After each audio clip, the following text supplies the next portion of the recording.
So this is the back in the garage, which is basically my fish room now. The back of the tank with the doors. And what you have here is basically a sump down here on bottom. You can see 4.5-inch drains going into the sump. And this is a drip tray that I had again made. Originally I was going to have some filter socks, and it just seemed like it was a lot of work to do so. This is an ecosystem sump, so typically this was not really used for a skimmer and for what I'm using it for now. So the drip tray seems to be pretty cool. I'm using filter floss in there right now. Drilled holes in there, and it's removable if I need to take it out, which is a plus. I might add some live rock there in the bottom eventually, but for now I'm just going to keep this way while I'm doing this water test, and we'll figure it out when the time comes. You can see here that also it goes into an H&S A250 skimmer. This is rated for, I believe, 600 gallons plus, heavy, 6 to 650. And so I did a little modification here where we put a little union and elbow down back in the tank just to keep slashing and sound to a minimum. We have 2 E-high pumps driving it, and it is fed directly from one of my drains here. As you can see, it goes from 1.5 inches to a 1-inch ball valve, reduced to a 3/4-inch flex line right into the tank. And I'm running a reflow hammerhead pump. It's probably actually a little overkill for this tank. I'm not a big believer of high movement through the sump, and I actually might try a snapper pump that Jake Adams had recommended to me way back in the day. And so you see plumbing goes up, there's a check valve, and also to the left of there you can see a 1-inch ball valve. That will help with probably just water changes for the time being. But if I do decide to hook up a Deltec eco cooler, I'll probably plumb that underneath the house and feed it with this ball valve. And after the check valve, we have 2 1/2-inch ball valves which will feed reactors, whether it's carbon, GFO, or biopellets down the line.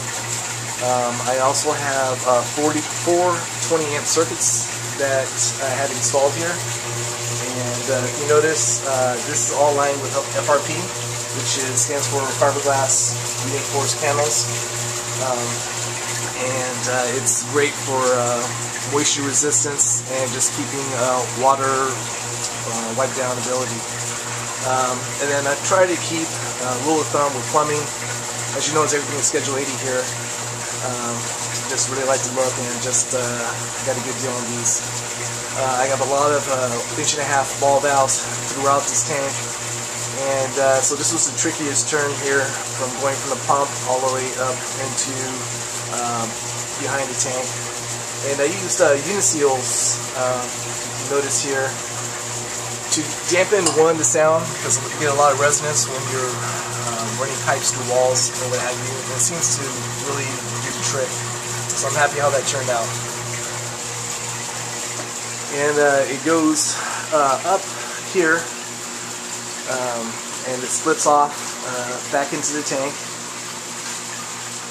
As you can see, the left and right side, and then it goes splits off up here to the left, and that feeds my 40-gallon refugium, which is sitting on top of a ledger here that I made, and it is gravity fed back into the tank. So up here you can see where it drops down from to a 1-inch ball valve, and it goes right back into the tank. So everything has ball valves, just simple, down in the system. Here you see the drains, ball valves again. And what I did here with the standpipes, which was kind of cool, I had planned to do a Herbie style overflow, but talking to Matt Wandell, typically with the Herbie standpipes, one would be below and controlled via a gate valve, but since I had ball valves all the way around, I just stuck with them. And typically one is higher than the other, but it seems to be pretty quiet, just the way I have it. And Gem had made these, you can see here on the right, a Mega Flow, which overflow box, which keeps the water level pretty level, and it seems to be pretty quiet. I'm actually pretty surprised how quiet it is.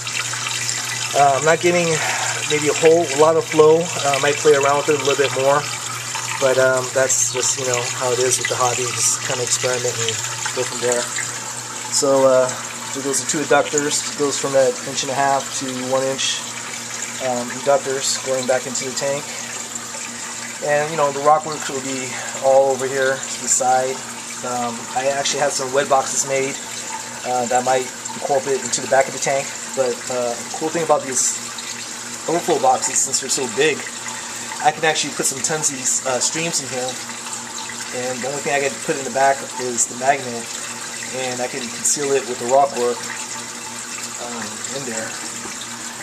So I have a lot of access over here, which is good. And you see the left front side of the overflow box. And this is right behind the heater, the fan here, the Panasonic fan I was talking about. And the temperature control here, which I typically have set around 70, 72. So it's basically on all the time. And there's the other overflows. So they seem to be pretty good. You know, I have covers for these things, so once I put them on, everything's gonna be pretty quiet. And as you all know, we don't want to hear from our significant others regarding the sound into our homes. So if I can keep it around 60 dB, I'll be a happy guy. And you might see it here also. I have a removable back acrylic panel that's painted, so you don't see into the garage or the back of the doors here. They're removable, and what I plan to do later on is add a LED light back here, so you kind of get that depth dimension, which I think is really cool to have in our tanks.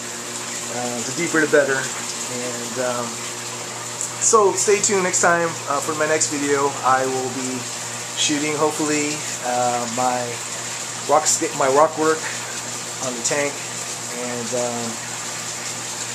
we will shoot a video soon. Thanks for joining me.